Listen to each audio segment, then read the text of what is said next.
اعوذ باللہ من الشیطان الرجیم قل من كان عدوا لجبريل فإنه نزله على قلبك بإذن الله مصدقا لما بين يديه وهدى وبشرى للمؤمنين من كان عدوا لله وملائكته ورسله وجبريل وميكال فإن الله عدو للكافرين۔ آپ کہہ دے کہ جو جبرائیل کا دشمن ہو اسے جان لینا چاہیے کہ جبرائیل نے قرآن آپ کے قلب پر اللہ ہی کے حکم سے نازل کیا ہے، جو پہلی کتابوں کی تصدیق کرتا ہے، سامان ہدایت ہے اور مومنوں کو خوشخبری سناتا ہے۔ جو شخص اللہ کا، اللہ کے فرشتوں اور رسولوں کا اور جبرائیل و میکائیل کا دشمن ہو تو اللہ بھی ان کافروں کے دشمن ہے۔ تشریح۔ یہودی حضرت میکائیل علیہ السلام کو حضرت جبرائیل علیہ السلام سے افضل جانتے تھے اور کہتے تھے کہ میکائیل علیہ السلام فرشتہ رحمت ہے اور جبرائیل علیہ السلام فرشتہ عذاب۔ ان کا خیال تھا کہ بنی اسرائیل پر جو کچھ ابتلائے اللہ کی طرف سے آئی وہ حضرت جبرائیل علیہ السلام ہی لے کر آئے، اس لیے بہانہ کرتے کہ اگر محمد صلی اللہ علیہ وسلم پر جبرائیل علیہ السلام کے بجائے میکائیل علیہ السلام وحی لے کر آتے تو ہم ایمان لانے کے بارے میں غور کرتے۔ یہاں اسی باطل خیال کی تردید ہے کہ فرشتہ کوئی بھی ہو اور وہ رحمت لے کر آیا ہو یا عذاب، جب وہ اللہ کی طرف سے مامور ہے اور جو کچھ لایا ہے اللہ تعالیٰ ہی کے حکم سے لایا ہے تو اس پر اعتراض بے معنی ہے۔ پھر قرآن مجید نے ایک اصول بتایا کہ اللہ، اس کے رسول، اس کے ملائکہ جن میں جبرائیل علیہ السلام بھی ہے، میکائیل علیہ السلام بھی ہے، ان سے محبت و عداوت ایک دوسرے سے مربوط ہے۔ یہ ممکن نہیں کہ ان میں سے ایک سے نفرت و عداوت ہو اور دوسرے سے محبت و دوستی، اس لیے کسی فرشتہ یا رسول کے دشمن دراصل خود اللہ کے دشمن ہے اور اس لیے اللہ بھی ان کا دشمن ہے۔ وَلَقَدْ أَنزَلْنَا إِلَيْكَ آيَاتٍ بَيِّنَاتٍ وَمَا يَكْفُرُ بِهَا إِلَّا الْفَاسِقُونَ۔ اور ہم نے آپ کو واضح نشانیاں عطا کی ہے اور وہی لوگ اس کا انکار کریں گے جو عدول حکمی کے عادی ہے۔ تشریح۔ واضح نشانیوں میں قرآن مجید بھی ہے، قرآن کی فطرت انسانی سے مطابقت اور عقل و دانش سے ہم آہنگ تعلیمات بھی، اور وہ بہت سے معجزات بھی جو آپ صلی اللہ علیہ وسلم کے ذریعے ظاہر ہوئے۔ أَوَكُلَّمَا عَاهَدُوا عَهْدًا نَبَذَهُ فَرِيقٌ مِّنْهُمْ۔ کیا یہ واقعہ نہیں کہ جب بھی ان لوگوں نے کوئی عہد کیا تو ان میں سے ایک گروہ نے اس کی خلاف ورزی کی۔ تشریح۔ عربی زبان کے قواعد کے مطابق اس فقرے میں استفہام انکاری ہے، اسی مناسبت سے ترجمہ یہ واقعہ نہیں سے کیا گیا ہے۔ عہد سے عام باتوں کے علاوہ خاص طور پر وہ عہد بھی مراد ہے جو آئندہ پیغمبر پر ایمان لانے سے متعلق لیا جاتا تھا، اور حضرت مسیح علیہ السلام اور پھر پیغمبر اسلام صلی اللہ علیہ وسلم کا انکار کر کے یہود نے اس عہد کی خلاف ورزی کی تھی۔ ایک گروہ کی قید اس لیے ہے کہ ان میں نیک اور حقیقت پسند لوگ بھی تھے جو اس عہد کو پورا کرتے تھے، جیسے حضرت عبداللہ بن سلام رضی اللہ عنہ اور بعض اور یہود نے آپ صلی اللہ علیہ وسلم پر بھی ایمان لانے کی سعادت حاصل کی۔ بل اکثرهم لا یؤمنون، بلکہ ان کی اکثریت ایمان سے محروم ہی رہے گی۔ تشریح۔ یعنی ان میں سے اکثر وہ ہے جن کو اس کا بھی یقین نہیں کہ عہد و پیمان کو پورا کرنا ضروری ہے، یا یہ کہ ان سے تورات کے ذریعے جو عہد لیا گیا اسی کا یقین نہیں ہے۔ تو جو لوگ عہد و پیمان کے معاملے میں اتنے کمزور ہیں ان سے وعدہ پورا کرنے کی کیا امید رکھی جا سکتی ہے؟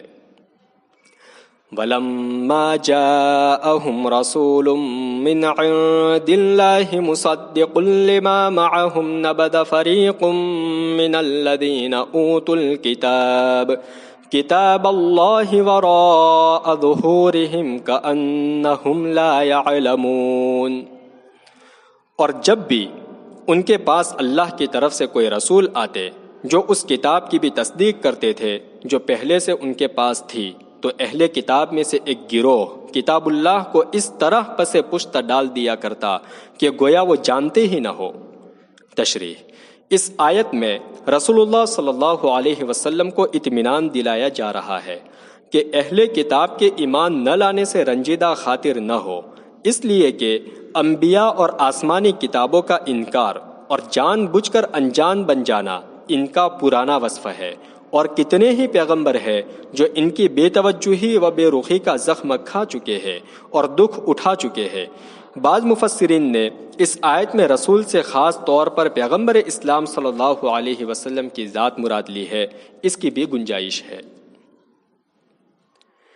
وَاتَّبَعُوا مَا تَتْلُو الشَّيَاطِينُ عَلَى مُلْكِ سُلَيْمَانَ وَمَا كَفَرَ سُلَيْمَانُ وَلَكِنَّ الشَّيَاطِينَ كَفَرُوا يُعَلِّمُونَ النَّاسَ السِّحْرَ، اور انہوں نے اس علم کی پیروی کی جس کی سلیمان علیہ السلام کے عہد میں شیاطین تعلیم دیا کرتے تھے، اور سلیمان علیہ السلام نے کفر نہیں کیا تھا لیکن کفر شیاطین نے کیا تھا جو لوگوں کو جادو کی تعلیم دیتے تھے۔ تشریح: حضرت سلیمان علیہ السلام نبی برحق تھے، لیکن یہودیوں نے ان کی طرف مختلف بیہودہ باتیں منسوب کر دی تھی۔ انہی میں سے یہ تھا کہ وہ جادو کا علم بھی ان کی طرف منسوب کرتے، حالانکہ جادوگر عہد سلیمان کے شیاطین تھے، نہ کہ خود حضرت سلیمان علیہ السلام۔ اس سے بھی بڑا بہتان یہ تھا کہ کہتے تھے کہ حضرت سلیمان علیہ السلام اپنی غیر اسرائیلی بیویوں سے متاثر ہو کر شرک میں مبتلا ہو گئے تھے اور دوسرے معبودوں کی پرستش کرنے لگے تھے۔ بائبل کے صحیفہ سلاطین کے باب نمبر 11 میں متعدد مقامات پر اس کا ذکر ہے۔ قرآن مجید نے ایک نبی معصوم کی حیات طیبہ پر بنی اسرائیل کی طرف سے ڈالے جانے والے اس غبار کو یہاں صاف کر دیا ہے۔ یہودیوں میں جادو ٹونا سیکھنے کا بڑا ذوق تھا۔ بائبل میں اس لیے کثرت سے جادو اور جادوگروں کا ذکر ملتا ہے۔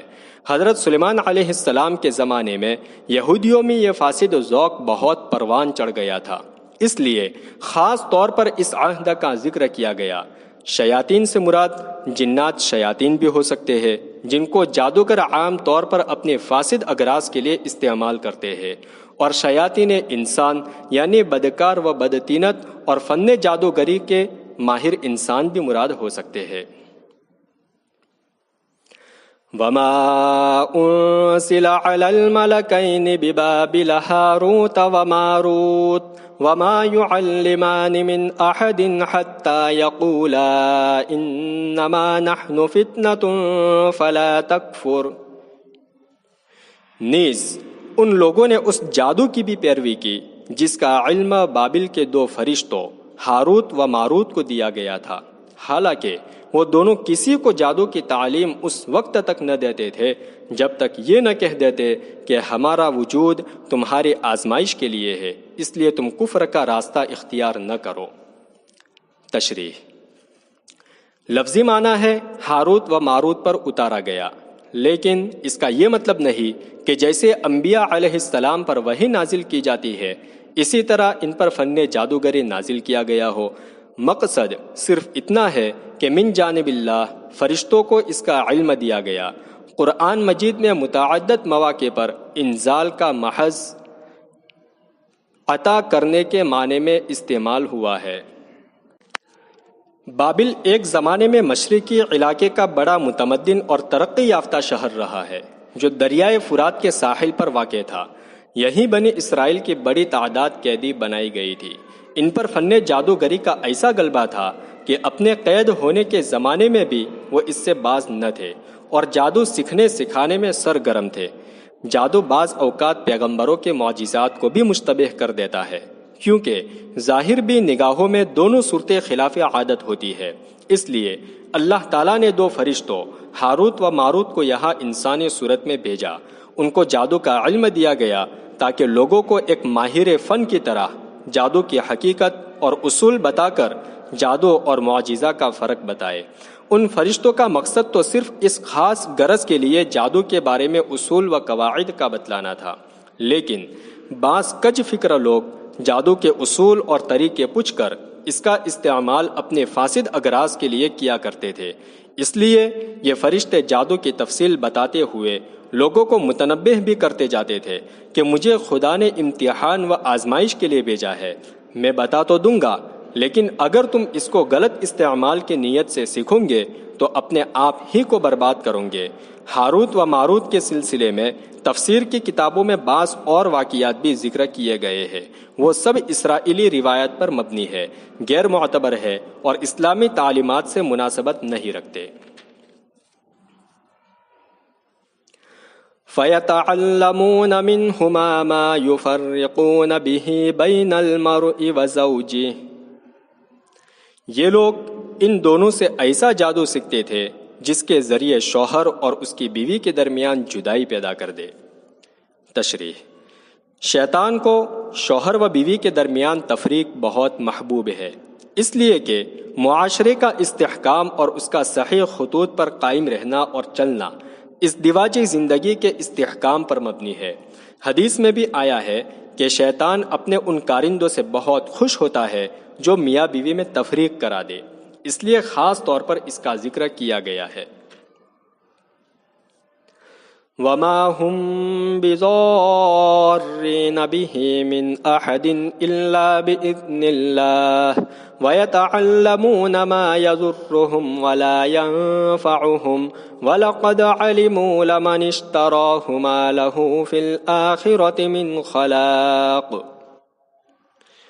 اور یہ لوگ جادو کے ذریعے کسی کو خدا کی مشیت کے بغیر نقصان نہیں پہنچا سکتے۔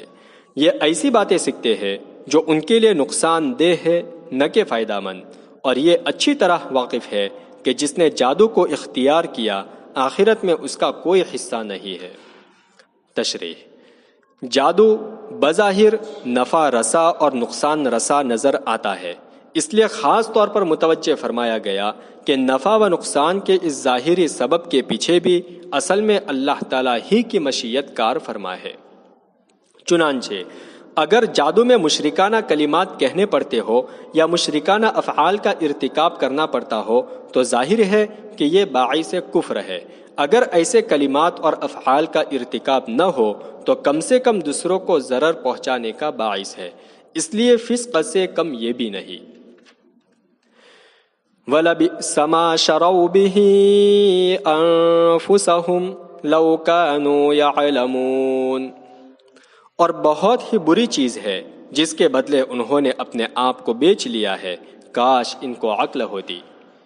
وَلَوْ أَنَّهُمْ آمَنُوا وَاتَّقَوْا لَمَثُوبَةٌ مِّنْ عِندِ اللَّهِ خَيْرٌ لَوْ كَانُوا يَعْلَمُونَ۔